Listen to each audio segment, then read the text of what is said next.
Karibu tena mtazamaji, ukiona tumekaa mkao wa kula ujue kwamba tuna mdahalo mkubwa sana, lakini tayari tunaye mgeni Benson Kamande ambaye ni muasisi wa Li Masasa. Karibu sana Benson. Umetazama makala ambayo yamepeperushwa hapo na swali kubwa sana, mtu anakutazama anajiuliza ndaanzaje kuchukua takataka nianze safari ya kutafuta mbolea. Kuanza sio kitu kubwa sana, kwa sababu ukiwa na lengo ambalo unataka kutimiza ya kwamba ya climate change kwa namna itakuwa ni kama uko na mahali ya kuleta takataka mingi na kuna hiyo technology ya kuigeuza ikuwe ni into organic waste, hiyo ni jambo mzuri sana, na uvichi hiyo mambo inasaidia sana mchanga, the soil structure inakuwa ni mzuri. Unajua watu wanasema, unajua climate change saa hii it's about our future generation. So tusipolingatia zingatio maneno ya climate change saa hii, watoto wa watoto wetu hawatapata kitu ya kutumia wakati ile. All right. Yes. Now, being the founder of Li Masasa Initiative, an agri-tech consultancy, you're giving farmers a lot of advice on climate-smart agricultural practices that they need to take up. Yes. We're very curious to find out what are some of these very important practices. Li Masasa is an agri-tech consultancy company where we strive to combat food security and climate change through end-to-end farm management. This is through mainly indoor farming. We've done also vertical farming because most of the people are uptown farmers. Mtu akona ka 8x30 mahali. Hapo anataka kumaximize space. Tunaweka vertical instruments of which we can maximize the cost of space to get maximum production from it. Yes. All right. So hapo iwapo yule mtu labda pengine anasema kwamba space yake ni kidogo, yes, mnampatia mafunzo ajue kwamba anaweza endeleza. Unajua kwa pipeline yetu tuko na agronomist wengi sana. Ndio maana nianze Li Masasa nilikuwa na database ya more than 400 agronomists. So information iko. Na hii initiative ya Li Masasa ni ku spread the word and to have a campaign ya kwamba kwanza knowledge is gold. Ukiwa na ile knowledge, hata ukiwa na space inakaa aje, hakuna kitu ambacho huwezi fanya kwa hiyo space ndogo. Yes. Now you also do black soldier fly farming. Yes. And we did a feature on that last week, and yes, it was quite eye-opening for a lot of people who had not seen that before. Please yes, tell us why that is very important when you're talking about sustainability and climate-smart agriculture. Yes. Now, the black soldier flies or insect rearing for protein is very good for waste management. We can convert a lot of waste using those insects. The reason why this Li Masasa campaign started is because I used to sell the insects for more than 4 years. Na ule mkulima mdogo pale anafikiria utu ni tumagot ama ni tunini, hajui ya kwamba hizo ni gold ziko pale. Mtu kama huyo mwenye analisha hiyo black soldier flies, kuna mtu tu anafikiria akilisha kwamba atapatia tu kuku zake ziko pale. Hiyo kwamba black soldier flies iko na umuhimu kubwa sana kwa environment. Ina reduce waste na pia inatumika kama alternative kwa millers. Watu wanatengeneza machakula za kuku, chakula za ng'ombe, wanatumia hiyo kama alternative to omena. Sababu ukiangalia sasa hiyo omena, kama wewe ni mila unatumia tani 10 ya omena, ikiletwa na lori utatoa tani 6, tani 4 itakuwa mchanga. Na itakuwa utakuwa umeenda at loss. Ukitumia black soldier fly kama ni tani 10 unapata tani 10 instant na protein capacity yake iko juu.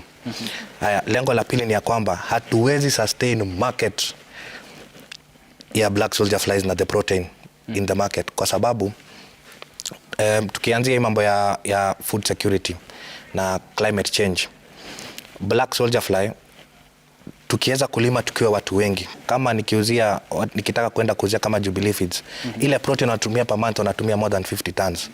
Hata ugeni kampuni gani hawezi zilea. We have to collaborate with each other. Tushikane sisi wote. That's why we are training people kulima hizo wadudu.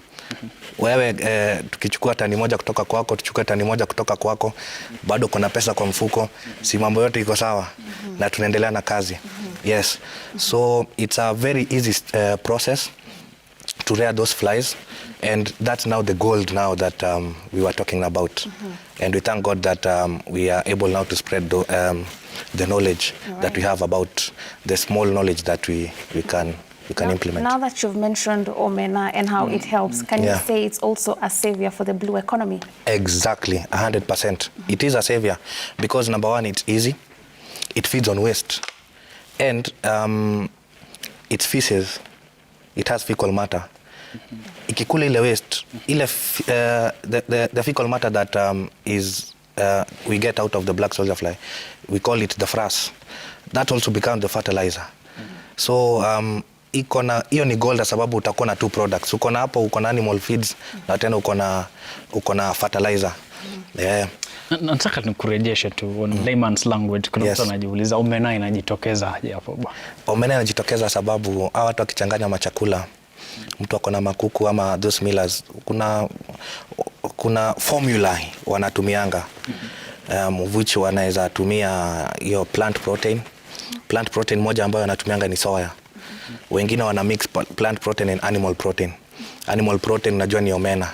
So BSF inaweza kuja replace ile omena, ndio waweze kuwa na formula mzuri. Ukipeleka kwa nguruwe, unaona nguruwe zako zinaweza kunona mzuri, kuku zako zinaweza kutaga mayai mzuri na zinaweza kunona vizuri.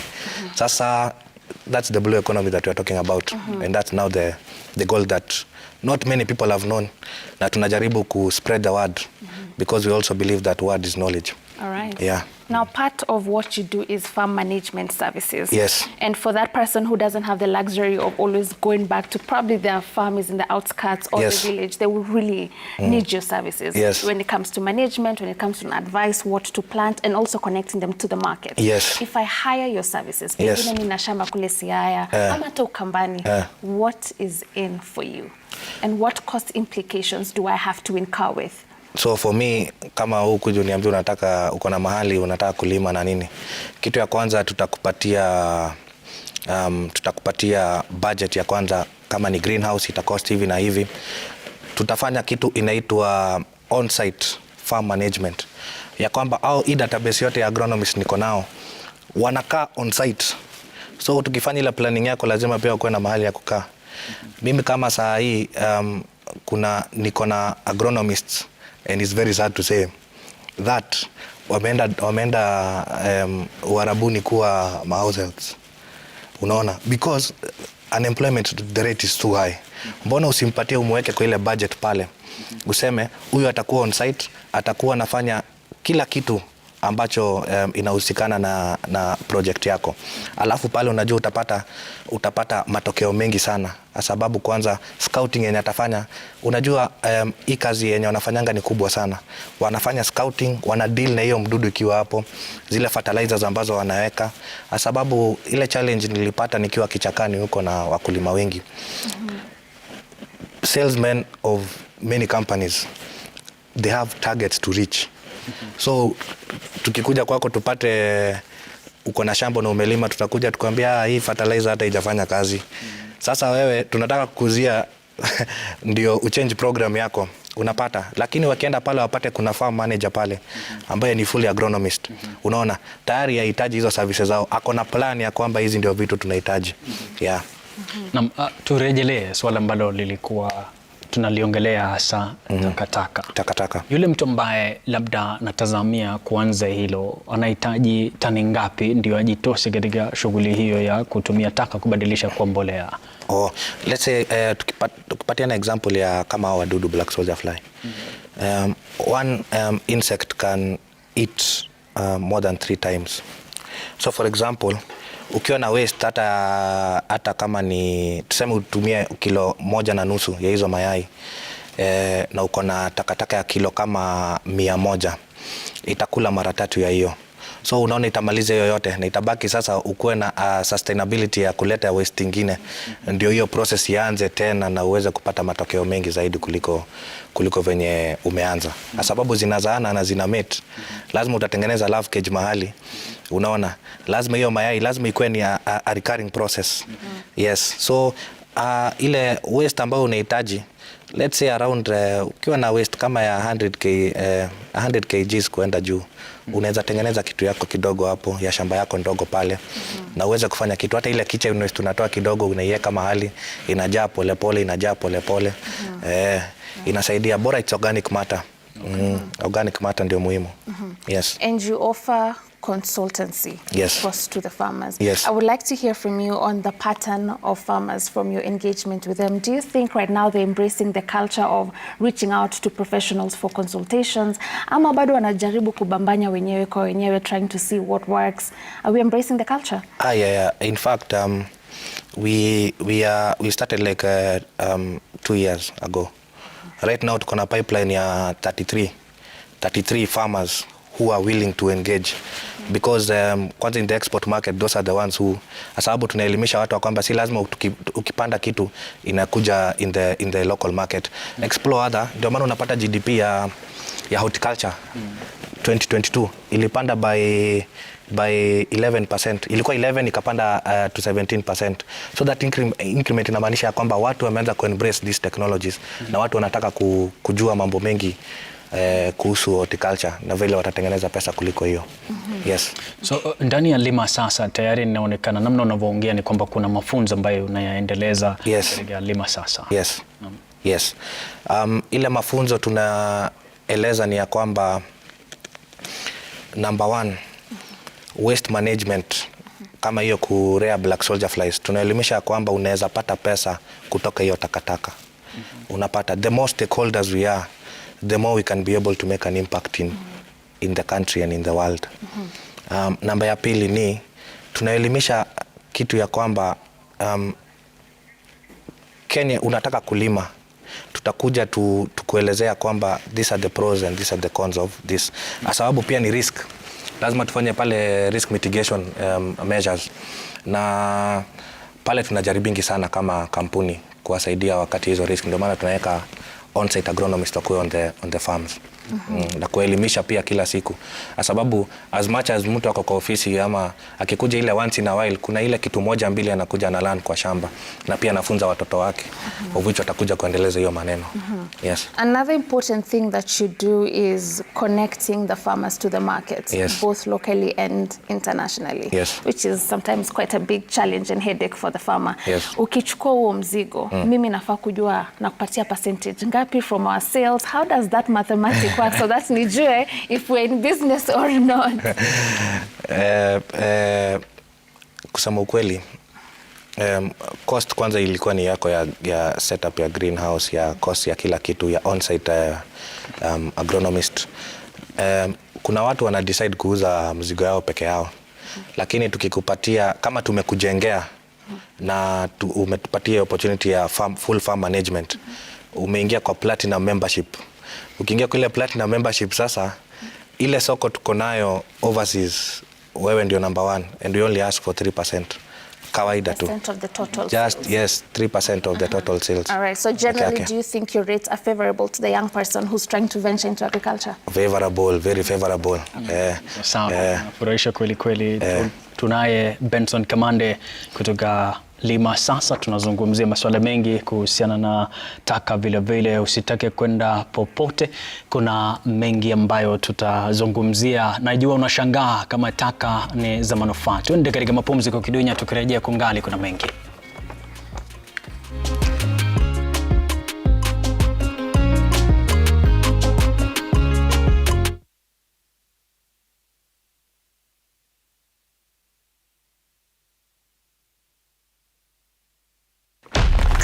Black November deals zimefika. Get Dalamere assorted yogurt at only 85 shillings, Dawat spaghetti at 79, fresh salmon fillet and steak at 30% off, now roasted chicken at 5.99 shillings. Enjoy up to 50% off with Carrefour Black November.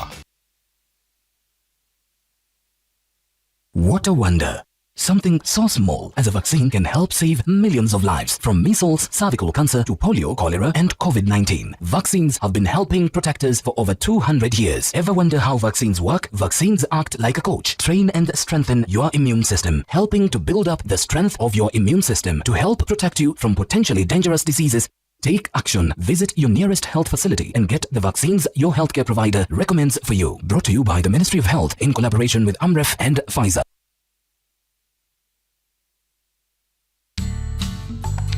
Make use of insect sprays and repellents, both inside and outside the house, to kill and repel mosquitoes. Carefully read the instructions before using pesticides. The Motindum liquid electronic device reaches every corner, giving your loved ones a peaceful sleep.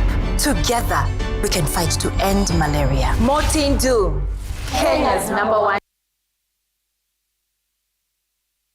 The Changamka Festival 2023, proudly organized by the Kenya Association of Manufacturers, is back and bigger than ever. Come and meet hundreds of Kenyan manufacturers under one roof, showcasing and selling their top quality products at unbelievable discounts. Come and enjoy a shopping extravaganza like no other at the KICC from 31st October to 4th November. The Changamka Festival 2023, embracing the spirit of Buy Kenya, Build Kenya.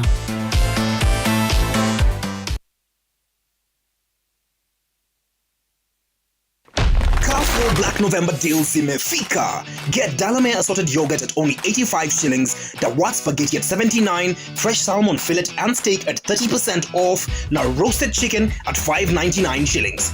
Enjoy up to 50% off with Carrefour Black November.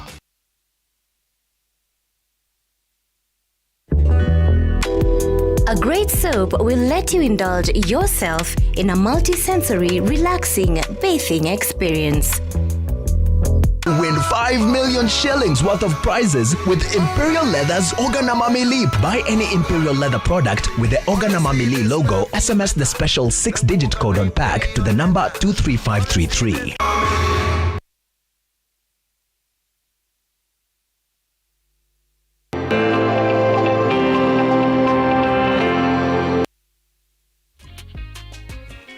And we are back. Thank you so very much for choosing to stay with us. And we're still continuing with our conversation with Benson Kamande, founder Li Masasa Initiative, and he's dropping a lot of good gems when it comes to climate smart agricultural practices. And next question would be, being in the agri-tech space, yes, in your opinion, what do you think is the next wave of technology in agriculture that you think is going to be the next big thing? And probably we need to start leaning towards it as soon as now. Right now, I think we should lean more into the precision agriculture, where that's the use of drones, sensors. Like right now, you can put a sensor down into the farm, and it can tell you the soil pH, moisture content of the soil. The drones, it can go actually to the crop and detect which pest is over there, and it can be able to also spray. Like in Israel, what they are doing, they are spraying all their farms with drone technology. So that is the next wave of, I think that one, if it gets here, though it's a bit pricey, it's not an easy thing. Yeah, it's something very good because we can maximize production through that. Because if it detects, like you have 1 acre piece of land, if it detects a pest that has started in a certain area, it will just go and spread the pesticides over there without going. So you see, you've reduced the cost in the pesticide that you're going to use, yeah, and also the production will be a bit higher. Yes. Nadhani hilo tutaangalia kabisa, namna umezungumza, ningependa sana kukutembelea nione. Lakini swali ambalo ningependa kuuliza hasa kwa kijana, wewe unadhani kwamba ni raha sasa kwa kijana kuingia katika initiative kama hizi? Yes, ni raha sana sababu unajua unataka, mimi naweza sema kama purpose yangu kutoka kitambo imekuwa ni kusaidia watu. Nataka kuona mkulima akisaidika, kama mtu yote akisaidika, kulingana ni either na furaha ama na kitu yote, pesa kwa mfuko, bora mtu amefurahi, mimi nasikianga, ama kuachieve goals zake nasikianga ndani yangu nimefurahi. So lazima akuwe na purpose. Purpose yake ni gani haswa? Namba ya pili, impact yenye analeta kwenye communities ni gani, ama kwa climate, ama ni kwa whatever that they are doing. So na utapata, wacha nikwambie kitu moja, a lot of young people wanafanya mambo kubwa sana. Uliona Juliet jana akona miaka kidogo sana. Yes. Na hiyo ni kitu ambacho kuna high unemployment rate in the country. So utapata there are very many innovations inaendelea, lakini wengi wao wana lose hope katikati sababu hakuna support ambayo wanapata. Yes. All right. So, now, speaking of support, yes. Do you think the government is giving enough support to agriculture and the different agri-sectors involved? Now, the government cannot work alone. And that's why I usually urge the government to really take part in the youth. Because kama hii maneno ya Israel, yenye watu wanapeleka watu kufanya hizo maneno za training. Mbona hao wasikuja hapa? Mbona wasikuja hapa? Tuko na Chalbi Desert hapo. Leta hao Israeli hapa, to train hao vijana pale, on site, on the ground, kama Kenya. Number 2, watu wengi, the young innovators wana lose hope sababu hakuna pesa ya kuanza. Ukiangalia ile kampuni yenye hiyo organic fields, utapata most of them are privately done. Una imagine wangekuwa wapi kama wangepata ile support? Ndio maana na urge serikali ikuje kwa innovators wenye wako on the ground, not necessarily just to pour money into them. Wakuja watuambie, sasa naona unafanya kazi mzuri sana, we want to partner with you. Unaona, mna share the benefits baadaye. Una imagine kama hii maneno ya fertilizer venye walileta, wangekuwa na mwaga fertilizer mingi sana kutoka hao watu wengi wenye wanafanya waste management. Wangechukua waseme, by the way tuko na shortage ya fertilizer. Mnataka nini? Tutakuwa tunawaletea waste. Unaona?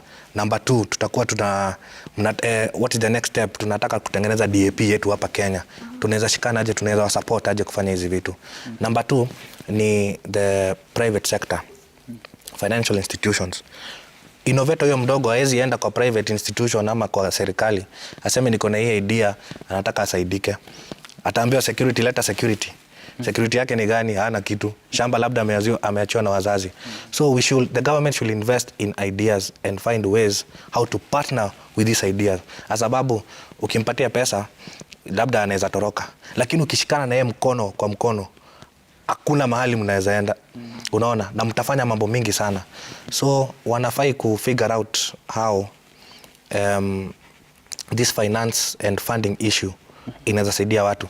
Wakiongea ita maneno ya climate change, hakuna mtu anasema venye hiyo pesa itafikia hao vijana wa innovators. Hakuna. All of them unastukia wametokea sijui kuna hii sustainability development, what by this bank, what. How is that money going to reach that innovator who does not have any security? That's why many young people are losing hope. Unaona? And only the few wenye wako na uwezo ya kufika mahali unaweza anzisha kitu kidogo hawana. Ndio wataweza kuakilisha kitu. Lakini many young people lose hope because of that financing aspect. Yeah.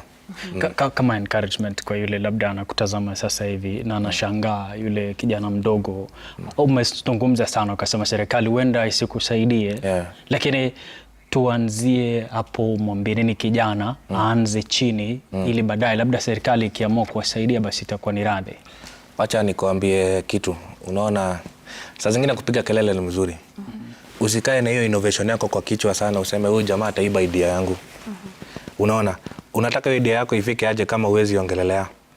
Unaona, ongelelea, utakuja upatane na ngidala na wewe useme sasa pale tunaweza shikana tufanye kitu moja, because you do not have to see the whole staircase. You only need to make one step. Na ukishatengeneza hiyo step ya kwanza, hizo vitu zingine zote zinakujanga automatically. Asante sana Benson Kamande, muasisi wa Li Masasa Initiative. Tunakutakia kila la heri katika shughuli yako hiyo, na hatima naamini kwamba utapata faida. Asante sana kwako pia kwa kufuatilia Kenya's Gold. Niseme asante, na naamini kwamba vile wiki inayokuja tutafanya mengi pamoja. Jina langu ni Emmanuel Terer. Kumbuka, tutatimiza ndoto. All right, it is time for us to leave you, but before we do that, Allow me to appreciate our guest, Benson Kamande, and keep up with the good job that you are doing. It's very enlightening to see how you can make a lot of clean money out of that. Yes. And I'm very sure our viewers back at home are inspired. We will be leaving you with AgriNation. But before we get there, allow me to give you my parting shot of the day. In light with climate smart agriculture, be part of the solution and not part of the pollution. And just in case you do want to watch this show again, or you want to watch any other episode that you missed, you can now do that on View Sasa platform. We have every single thing covered for you. We are leaving you now with our AgriNation, which includes these people that we featured in the feature where we had them converting waste into fertilizer. They've innovated a machine that they're using when it comes to sieving. We leave you with that. We'll see you next week. My name is Violeta Ngina.